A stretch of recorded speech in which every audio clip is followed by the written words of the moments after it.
Sweet. So we are back with another Business Buzz podcast episode. We are here with Mr. Joshua Lopez from Better Balance AZ.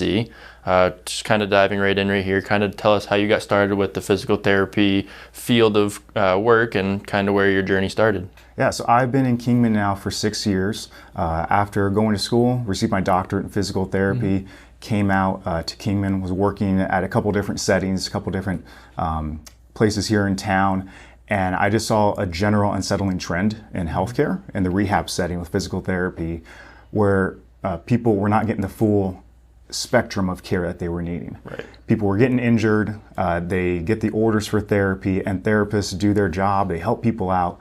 But then the unsettling trend was that insurance companies were saying, you're good enough.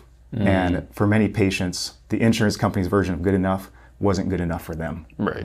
And that's where I saw a problem. And I started looking for resources in our community saying, okay, if I can't help you out, who can? And the more I was talking to other therapists, other clinicians, other just general healthcare providers in our community, I realized there wasn't anyone. Right. And so that's when I decided to step up and just to meet that need, because there were so many people that were saying, what am I supposed to do next? You know, I'm not allowed to put weight on my leg for example, 4 or 6 weeks because it's still healing after an injury. And I can't stand up. What am I supposed to do? How do I go home? How do I get in my car? How do I get out of my house? How do I do my grocery shopping? So just the basic needs, there was a big gap. And so that's when I decided to step in and fill that gap for people and saying, you know what, there's got to be a better solution to get the full continuum of care. And just as a person, just viewing people as people. And forget healthcare, let's just view them as a person, what they need. And that's I feel when like that's where a lot of insurance companies kind of fall short, like you had stated. So what's the, with your practice, where's kind of that differential in between like a normal place where you'd go where you mentioned that the insurance company kind of is like, oh, you're good enough, and the difference between that and your practice? So traditional therapy relies on the insurance company to approve. And it's essentially like a mother may I. You have a healthcare provider, whether it be a therapist, a surgeon, a doctor, anyone that says, I'm the expert in the field and I believe this patient needs this. The patient talks with their provider and they say, you know what, I'm on board for that. And then they have to ask permission from someone else who just sits behind a screen and reads about that person. Doesn't know the intricacies of the person, doesn't see them face to face dealing with that. So for that reason, I don't have any contracts set up with insurance companies. And because I don't have that contract set up, the only person that I'm accountable to is the person right in front of me. And it gives that patient the time, the space, and the resources that they need so that way they can be in charge of their health care instead of someone else. Because if we think of it like we go to a tire repair shop and you have a flat or you have a rattling in your engine. If you go to a repair shop and you say, hey, I need this fixed. And the mechanic says, oh, it's your transmission and this is what it is. No one says, well, let's call your car insurance to see if they think it's your transmission. Everyone's going to say, well, aren't you the expert? If your mechanic says that to you, I think you're going to say, wait, do you know what you're talking about? Exactly. So why do we do that in healthcare? Healthcare is the only aspect of our entire world that we ask for permission to take care of ourselves. From a non-expert. Exactly, from a non-expert. So as a doctor of physical therapy, I bring that expertise and we have that time, space, and resources so that people can be in charge of their healthcare without fear of what's going to happen. I hope I fit into the cookie cutter mold. I hope I get better just fast enough. So that's the model that I follow, where people get what they need rather than being put into a box overall. And obviously being an expertise in physical therapy field, you obviously have to be well trained and up to date with all the new stuff coming in on that. And then you also have the business aspect of everything, you know, managing your own practice and keeping that all in line. How do you kind of balance that juggling act between the two and being able to stay up to date and like new with everything? And so that's where I've had a lot of physical therapists, one that I've reached out to just as networking, not only here in Kingman, but just colleagues that I went to school with, a lot of people that I actually went to undergrad with, then went to PT school with, and we still stayed in contact. I talked with a therapist last week, and I've known her now for going on 10 years, and just kind of bouncing some ideas back and forth. So PT school is great at teaching people how to be a therapist. They're terrible at teaching people how to do business. And I'm just going to say that because, that's not what you're going in for. You're not going in for business school. You're going in for therapy. And so there definitely is a gap there with that. And with that, I've always been of the idea, whether it be in personal development, healthcare, anything. If you're trying to get better at something, you need someone that's one step ahead of you and someone that's 5 steps ahead of you. And if you're the most knowledgeable person that you know, you're not going to get any better in anything. And so with that, I reached out for coaching, and I was trying to find out, okay, who can actually help me with the business aspect of it. Therapy aspect, I'm good. I'm staying up to date. I love taking classes geared towards 3 specific populations: people who have falls and balance issues, those who have Parkinson's disease, and then people who have an amputation, helping them learn how to walk again. So those are the big key 3 areas that I help people out with. Now with PT. Now on the business aspect of it, it definitely came down to, what do I do here? How do I get this started up off the ground? Certainly, since you're going against the typical grain of it. Yeah, so there's usually someone in business that says, hey, we're going to take care of the numbers, you just take care of the person. Right. And now I'm responsible for both. So I reached out and found this group called Uncaged Clinician, and they're a phenomenal group. They're made up of physical therapists that help people, in the name, get uncaged from the typical healthcare model. And so they teach people and therapists how to think in that business aspect, how to market, how to talk about your business, what it looks like to run a business and be a successful therapist. And it's been amazing working with them for about a year now. I've been doing their coaching program, and it's really helped me learn a lot, because I knew I didn't know where to start. I knew I needed a business license, and that was kind of it. After that, insurance, let me make sure I don't break the law. Like, what do I do here? I just want to help people. That's what I'm here for. That's one thing we noticed when we were doing our little homework before you came, is like, I was like, wow, I don't know any other physicians in the area that are so well spoken on social. Like, you're willing to get in front of your camera on your own page and talk about what you do, and it's nice to see that. We just don't see that very often in marketing, and certainly for professionals.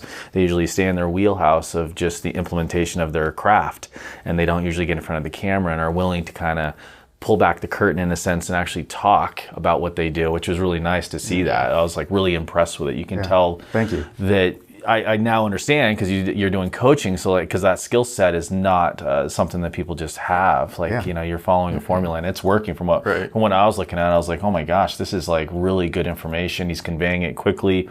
You're getting the point across. You're coming, you're practicing what you preach, and it was really nice to see that really quality stuff on your Instagram and your Facebook. Well done. Yeah, for sure. And then, so kind of basing off the gap that you said that there is with going to PT school, and you're not going to business school, you're going to PT school, so you learn the healthcare side of it. What would you say was probably the most challenging aspect of getting your own practice up and running? Literally knowing, what am I doing tomorrow? That's it. So what I like about my coaching program I've been doing, they just lay out a plan.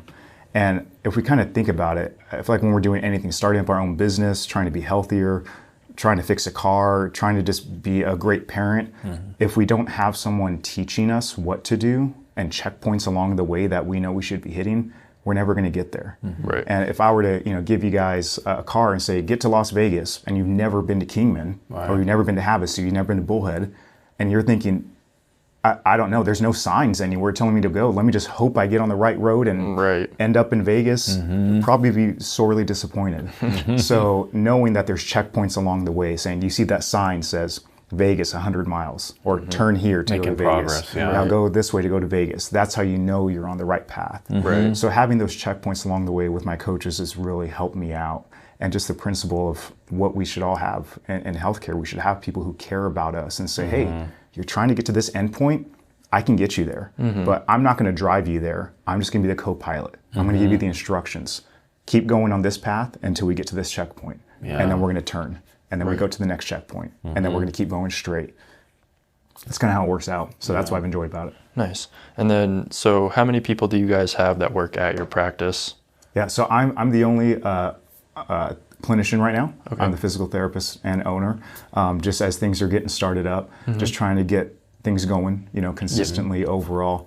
But I know I've always had this idea for years now, even in PT school, of, man, that'd be kind of crazy if I didn't own my own practice, and now here I am 6 years later, I'm like, I can't believe I'm actually doing this. But there's always room, and I always dream, about what that could look like a little bit more. But like I said, I literally take it one step at a time. Yeah, What's one my climb. next checkpoint that I'm trying to hit? And to then, get me so there? like as you build onto your practice and you're starting to grow a little bit more, maybe new clinicians come in, more people that can help you manage your workload as business picks up. What's the importance of like really building a culture that understands how you operate, what your mission goal is, and just kind of keeping that aura around your business? Absolutely. Culture is huge. I've had a couple leadership positions at my previous job as a director in a rehab facility. And for me, culture is everything. You can teach anyone how to do a task, but you have that team culture, it's invaluable. Right. So I have big values for myself that I hold myself a standard to of serving people, including people, and then just viewing people as people, just being human. Right. And if anyone can just do those well, people are going to feel cared for. That'd be so nice in the kind of healthcare world. Yeah. So that's what I try to convey, and that's what I'm looking for in the future for people as well. If they're looking to jump on board, hey, this isn't a numbers game. We're not trying to meet someone else's quota. The only person I'm accountable to is that person that's in front of me for the next hour. Yeah. And then, so what are some common misconceptions that people have as they get older about physical therapy and their wellness of their health? Yeah. Especially, number one thing I hear a lot is falling is normal. I'm sure you guys have heard that before. Aunts, uncles, grandparents. I mean, even I saw my parents this past weekend, and my parents said, well, that's just kind of part of getting older. I'm like, it's actually not. It doesn't have to be. It doesn't have to be, yeah.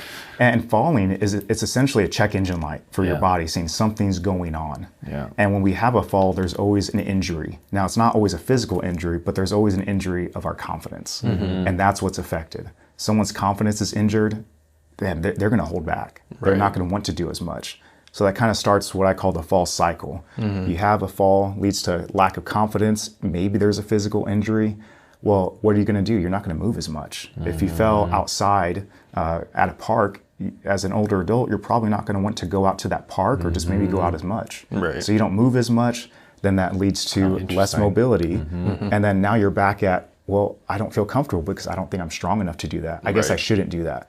And then their world kind of shrinks little by little until they're at the point of saying, how did I get here? And that's a common phrase that people will tell me when they call me. They say, I don't know how I got here. It just kind of happened. Yeah, just little steps. You never notice the little stuff until you look back at it all, hindsight, and you're like, okay, this has been going on for the last 10 years. Yeah, and honestly, it's about 3 to 5 years. For people struggle with something before they will reach out for help regarding their balance. And after that, like so many little things can build on and add up, and then it becomes a big problem versus then tackling it when it's a small issue. Exactly. So even when it does become a bigger problem, it's my job to help push back the boundaries of comfort. To say, hey, we're just kind of pushing on the walls a little bit. We're not trying to demolition derby through everything. We're not going to take away the walker and say, let's go up some stairs right now. Let's just work on some foundations. Just like you're building a house. You can't just live in it because there's dirt on the ground. You got to have the foundation, and then you build the wood, and then you can put the roof up, then you can put the drywall, and then you can do the aesthetics and see the stuff that everyone loves. Because people love to go outside. They love doing things with their family. But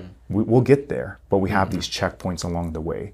So no matter how old you are, your balance can improve. I just have a lady right now through the summer I've been working with. She was on the cusp of knee surgery in her late 80s. She said, I'm going to have knee surgery this fall. I thought I'd just give you a chance. I mean, everyone would rather not do surgery. Doesn't matter what it is. If we could prevent going under the knife for any reason, let's not do it. So she reached out to me. She goes, I just want to give this a try. I think you can help me out. I've been using a walker for years. I can't go anywhere, even inside my home, from my bedroom to my bathroom without my walker. And after about a month and a half, she's walking around her home, no walker. It's just like folded up, tucked away in the corner. And she told me the other day, she's like, I don't know if I'm actually going to go through with this surgery. She says, I'm actually doing really good. I might just cancel my appointment. Hey, that's for you and your doctor to talk about. But if it was purely to help you with the balance, I think we've kind of hit the nail on the head here. And so quick, 4 weeks, 5 weeks. Dang.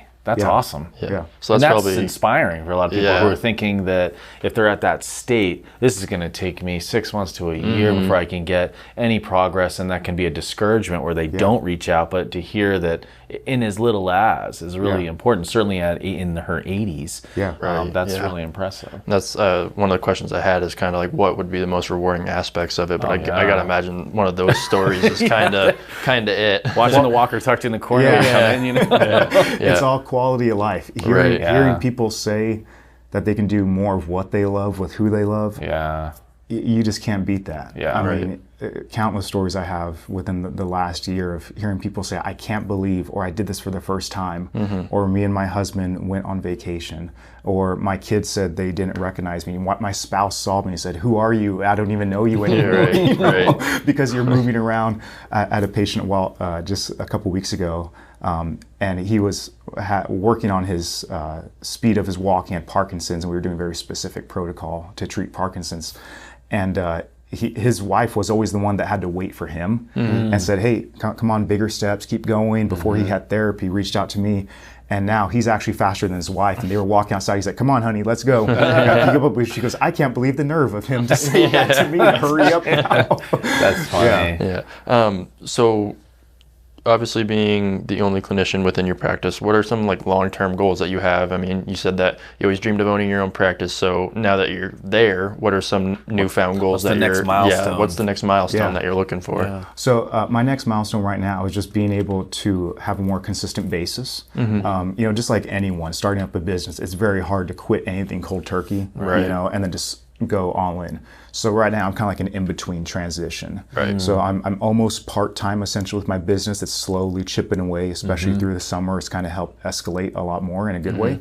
A lot of good growing pains. And so with that, my goal is within the next year to have that be my full-time job, just like with anything. And then in time, hopefully, I always call a big, hairy, audacious goal. Everyone should have something. It just sounds so ludicrous. You're thinking, I don't know if we're going to get there, but hey, if we're not aiming for something, we're going to hit nothing. I'd like to have one clinician along with me this time next year.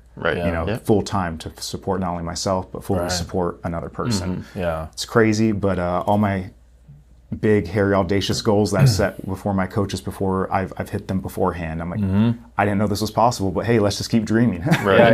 What's next? And just keep taking steps in that direction. So. Very cool. Do you have any upcoming things that you're doing within a community, being engaged, obviously, doing the podcast with us helps get the word out, but is there any other, events or certain things that are going on that you're going to be attending within the community to kind of outreach your word a little bit more? Yeah. So usually once a month, I provide a free workshop in the community. I've done them at the Catherine Heineck Senior Center, at White Cliffs Assisted Living. I have a fall prevention screening at Somerset Assisted Living. My newest one I just set up earlier this morning was at Hope Haven Assisted Living, doing a How to Never Fall Again workshop, just a 1-hour presentation, just educating people in the community to say, hey, falling is an issue, and here's how you can take active steps towards it. So that's the first one that I have coming up. Middle of October, we don't have an official date set yet. There's a personal trainer that I work with, Kimberly Souls, with Under Construction Fitness. And so we're going to be doing a co-event together, and we're going to be doing like an exercise class in the community in a park, and just invite people, say, hey, come out, learn about exercise as a whole, but then learn about if you have some underlying issues, let's kind of work together. Physical therapy and personal training, people think they're interchangeable professions, but they're not. There's a rightful place for both. But just because there's two different areas doesn't mean they need to be silos. Healthcare providers should be helping each other out. So Kim and I have a great relationship where she has someone who's trying to get stronger, no injuries, and great, hey, work with Kim. But if you have a problem, you have a pain, you're noticing a lot of imbalance issues, maybe there's something else going on and it's not getting where you're trying to be as fast as you thought it would take, I can dive in deeper, as a PT and say, hey, let's look at the medical aspect of things. What could we be potentially missing here? Work on something short term and boom, let's get you back to personal training. What are your long-term goals personally? And let's get back to that. So we're gonna be doing that sometime in October here in Kingman, but we don't have a date set yet. So. Nice. What type of technologies do you guys have that you use, when you're maybe just starting out with somebody, or even a month to into working with somebody, like what technologies and softwares do you guys use at your practice? Yeah, so as far as technology goes, it's very minimal, only because I know the population I work with is older adults, and typically I can't throw a lot of stuff to say, okay, now do this all on your own. Download this app. Yeah, download this app, go to this website. Wear this bracelet. Yeah. Exactly. I have to remember to put on my own Fitbit in the morning, and I've had it for years. Right. But what I do is I make it very easy. Say, here's one thing I want you to do this week. I'm going to email you your exercises. I'm going to text you your exercises. And it's not just here, let me text you words. I have exercise software that I use that makes custom videos for patients. Cool. They watch me doing the video specifically. It's not just someone, Right. you know. So if there's any little slight actor. modifications, it's not just an actor Yeah. doing it. It's not saying, here, move your arm up and down. Yeah, I'll get ready look for at this this. You guy. know, What are those, that was easy. those old DVR videos, the workout ones? Yeah. Can't remember what those are called, but that's what it Like a reminded me of. jazzercise. Yeah, There's people in the yeah. background. Yeah. But I do the exercises myself, send them to the patients. They get 3 to 5 exercises every week. And I tell them, 3 is the magic number, like Sesame Street. Do Right. 3 exercises 3 times a week. It should take no longer than 30 minutes. Cool. Because I'm a realist. Even as a healthcare professional myself, it's hard for me to exercise more than 3 times a week. And if I'm telling people, here, exercise 7, 8 times a week, do this packet of 12 exercises by the time I see you, and it takes 2 hours, and just stop your life all the way. Right. That's where people go, I'm not in on this. Right. I don't know if this is worth it. Right. But just little checkpoints along Yeah. the way. So they get that text, they get that email, written instructions, pictures, videos of me doing it. You know, so that's the extent of the technology I use for them. But I have several apps and resources that I use for myself to help them if they need it. You know, there's a couple of apps that I like to use to integrate in my treatment approaches to help them, but it's nothing that they have to do themselves. I always just bring it to them. Right. And then, so as we kind of been talking about, you kind of go against the grain of the norm for the healthcare profession, right? You kind of take some things that when you go to a normal hospital or place of practice that you kind of run into those insurance problems, you run into all those types of issues. What advice would you give to other people that are kind of on the fence about going against the grain of that and trying to do their own thing, or even getting involved with someone like you working in your field? Like, what type of advice would you give to somebody that's considering doing what you're doing? Everyone gets in healthcare because they care about people. Right. And there's nothing wrong with insurance. That's one thing I want people to understand. I'm not anti-insurance. I'm not Big Brother is terrible or anything like that. Insurance has a place. It should be used, but it shouldn't have as big of a pool as it currently has in the rehab setting, at least. There's other aspects I know are very beneficial. But as far as the rehab setting goes, I've never met a clinician that says, wow, I'm glad the insurance is here. Right. It's more of a, oh my gosh, thank God that the insurance said yes, because I don't know what we would have done elsewhere. Right. So if they're ever thinking about that, letting them know that it's possible. There's a community of thousands of therapists across the country who are already doing this, and very successfully, and who have been doing this for years. Yep. And I've gotten to know a lot of them really well and say, man, this is possible. Because at first I was thinking, Mojave County, like who even in the county does this? And again, just looking up, no one. Yeah. I mean, the next closest person that I know of is in Vegas. Yeah. And that's it. And there's only a couple in there. Right. And just because it's against the grain doesn't mean it's wrong. Right. No, yeah. And that's what I want other clinicians to know is, hey, we got in to help people. And if you feel like you're helping people with the using insurance, hey, that's great. Nothing wrong with that. But if you're kind of feeling that tug saying, man, I feel like my hands are tied a bit. I can't do as much as I'm wanting to, how I want to fully help them with what I know I can do, it's possible. Right. Reach out to a coaching program. I've talked with another therapist in town who was actually kind of feeling that tug herself, just in conversation. She's like, I don't know, if it'd be worth it. I go, I got to tell you, that's kind of what I thought myself about a year ago right now. It's worth it. And so she jumped on a call with Uncaged Clinician. She's in her own steps right now of opening up her own practice, here in town, and to a very specific population of people, but that's me kind of coming down the pipeline as well. So Right. And then finally, one of my last questions is what word of advice or message would you give to people that are maybe on the edge of being like your story with the woman that had knee surgery plan, but then she was like, I'm going to give you a try. Like, what would you say to them right now that are for people that are kind of on that line of deciding whether or not to go through with it? There's hope. Right. There's hope. And that's the biggest thing. People always hope for something more, whatever it is in life, whether it be your physical health, your mental health. People always have a goal. If I were to ask someone, say, what do you want to do if no physical limitations? People would just start spitting stuff off. Okay, great. So how do we get there? Right. And there's hope to get there. You don't have to be stuck in your phase of life right now. And that's it. It's just a phase. And just like we have good phases and ups and downs in life, you can have phases of life where physically it's harder to do something, but that's not the way your life has to be for the rest of your life. And so you can get better. There's hope to improve. You just need someone to kind of guide you along. And that's where I step in and help people with that process. Right. There's a lady, I think is the most inspiring story that I have, and such a perfect example of all this. She had a stroke about 8 years ago, and she's been functioning well since then. She got just enough mobility back to walk around using a walker, using a cane a little bit, had drop foot, so whenever she walked, her toes would always drag on her left side. And for her, that was normal. She said, hey, I'm just glad I can walk. After all these years, I'll take what I can get. So she had a lot of aggressive therapy. Last fall, about a year ago, she fell and broke her femur and just completely broke her thigh bone, thickest bone of the body, just fell and broke it in her late 70s. After having a stroke on that same side 8 years ago. And she had surgery, had to have a knee immobilizer. The doctor said, wear this for the next 8 weeks. I mean, you put a healthy person in a knee immobilizer, you say, don't bend your knee after 8 weeks, it's gonna be stiff. It's gonna be hard to do. So now you're telling someone who had a stroke and who's in her late 70s and who's already using a cane or a walker, don't bend your knee, we'll see you later. Her insurance covered therapy in the hospital, a little bit of rehab. She went home and insurance said, you're only gonna get 3 sessions of physical therapy.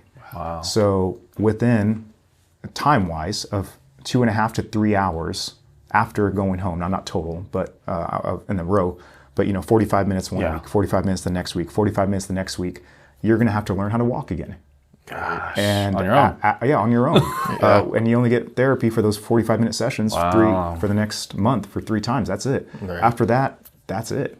So she reached out, called, begged the insurance company saying, hey, please, can I have anything else? I have a big step to get inside my house. Even if I go, their answer was, well, go to outpatient therapy, which is great, but for her, it wasn't appropriate. She goes, I have a truck to get into. I don't have another vehicle. And to get into my truck, I was already using a big step. And my husband can't help me get into the truck. Right. He has his own health issues. So what am I supposed to do? Where am I supposed to go? How do I get better? And so she just felt stuck. And that's where a lot of people find themselves. And they think, that's it. It's kind of hopeless. I'm stuck. I just hope I get better. And that's it. So she reached out to me. Right away, I noticed that drop foot. I said, hey, has anyone ever recommended a brace for this? And she said, no one's ever talked about it. And so, as I mentioned, the beauty of my practice is I give people the time, the space, and the resources. I had that extra time to say, yeah, I got an extra 10 minutes. I'm noticing that today. Let's kind of dive into that a little bit more. I kind of build in buffer room between patients. I'm not so tight on the schedule. We had the space to work on that. And in time, we were able to work not only in her home, but then in her front yard and then in the gym. And I don't know of any other physical therapist in town that says, yeah, let's go to your gym where you exercise and do your exercises there. And then the resources, I was able to reach out to a local orthotist from Mobility Clinic, Orthotic and Prosthetic, and said, hey, I have this lady, she really needs a custom ankle brace because that foot drag is what caused her to fall and led to a broken leg. And now here we are 3 months later still recovering. So he said, yeah, I can help her out, got her a custom brace. Very cool. And she's walking so much better. We worked a lot on balance, a lot on strength. And then we transitioned from what you would think of traditional rehab to then say, hey, we're at a new phase of life. We're in new beginnings right now. What's next on the horizon for you? What do you want to do next? We've done real world situations and real world phases now. Your big why of getting therapy was that way you can walk next door to your daughter's house to have dinner with her several times a week like you have for years. And now she couldn't do that anymore. But we were able to work on that specifically to that. And now we're at a new beginnings. What's next for you? So, hey, I want to go to the gym more. Great, let's meet at the gym. And you'd be surprised how many people kind of casually turn the head like, is she okay? You know, I mean, how often do you see someone with a stroke walk into a gym? Right, exactly. Right. Functional with a cane. Yeah. And she went saying, I'm great. This is what I want to do. My quality of life, it's worth living. So I don't want to slow down. I want to keep up with what my heart wants to do. And ultimately, it's about helping people just do more of what they love with who they love. Right. Yeah. I feel that's a big factor because, you know, as you get into that retirement age, you have all this time on your hands, so you're going to want to be able to go do all these things that you've been planning to do for 30, 40 years throughout your life, but something happened, you know, fall down, you break your leg, you joint pain, something, and stroke. Stroke, like your body just won't keep up with it. Yeah. So then coming to someone like you that can really help them gain that back I feel like is a big thing.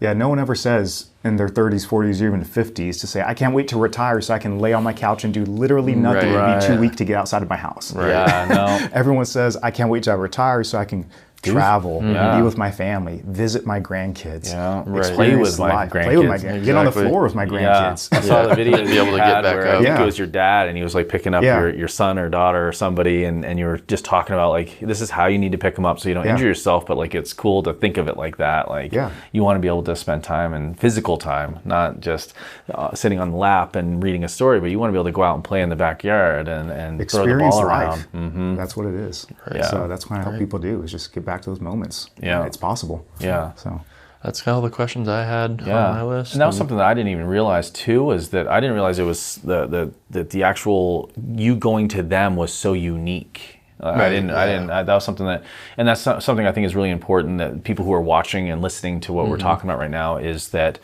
when you go to a hospital and you are working with a doctor and they're recommending physical therapy, you do have options. Now, your insurance might only cover certain options, but this is good for them to know. You also have options to go outside of your insurance, you know, and you can reach out to people like you that can actually physically come to you and or go to your gym with you or whatever it may be. I think that that's really important for people to know. I think that a lot of times, kind of like going to a mechanic, kind of going back to that, that you get told, this is the quote, this is what it's going to cost.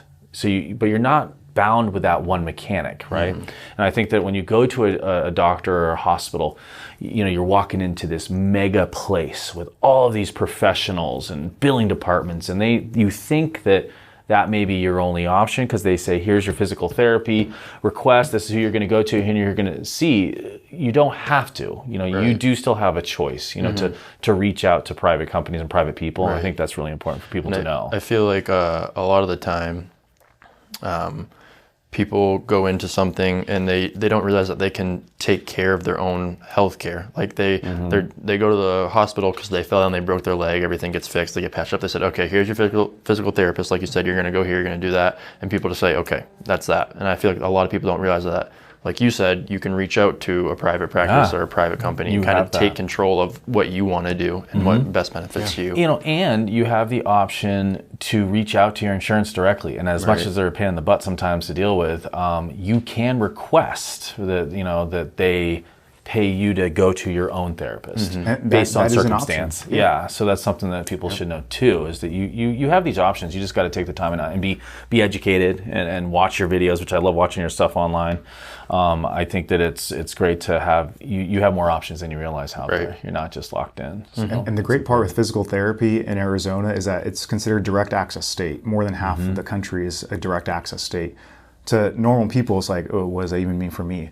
You just call your dentist and you don't have your primary doctor say, oh, I'm going to give you a referral to your dentist to get your teeth cleaned. Right. You just call your dentist and say, hey, when do you have an opening? Next week? Okay, I'll be there. You call your chiropractor, hey, when can I come in? Yeah, I'll be there. Right. You can do that with a physical therapist in Arizona and just call your PT and say, hey, when do you have an opening? I'll come get you. You know, I can work with you. The only stipulation is that it's insurance companies that put in that requirement to have a referral from a primary provider. So legally, you can call me and I can see it tomorrow. I've had 4 people in the last 2 weeks call me and say, hey, when can you see me? I'm like, you free tomorrow?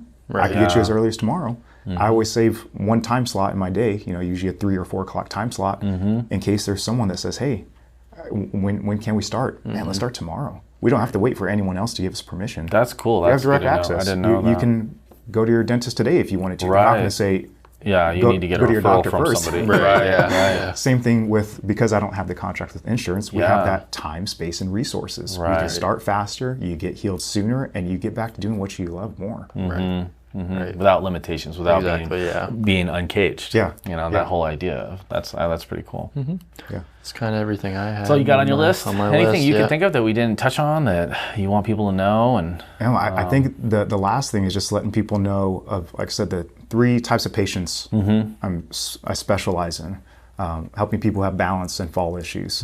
If people say, I don't have a balance issue, but they use a cane, that's a balance issue. Right. Yep. Some people are kind of somewhat... It doesn't have to be severe balance issue, just any type. You know, yeah, if your body risk. needs a little bit of extra touch or support, Right. hey, that can be worked on. Yeah. Ounce prevention is worth a pound of cure. Right. With that. So balance, fall like issues. that ounce of prevention, pound of cure. Yeah. I like that. So that's one expert area I'm in. Yep. Second is working with Parkinson's disease. I'm LSVT Big certified, and I'm only one of 3 clinicians in all Mojave County that have that certification. Only one in Kingman. The other 2 are in Havasu. And with that certification, you have your think about like you have your general doctor, and then you have a specialist, like a cardiologist, and you have your specialist, who's a neurosurgeon. Well, when it comes to physical therapy, everyone went to PT school. But I'm a specialist with Parkinson's disease. Right. So if you have Parkinson's disease, I can help you move more effectively, move more efficiently.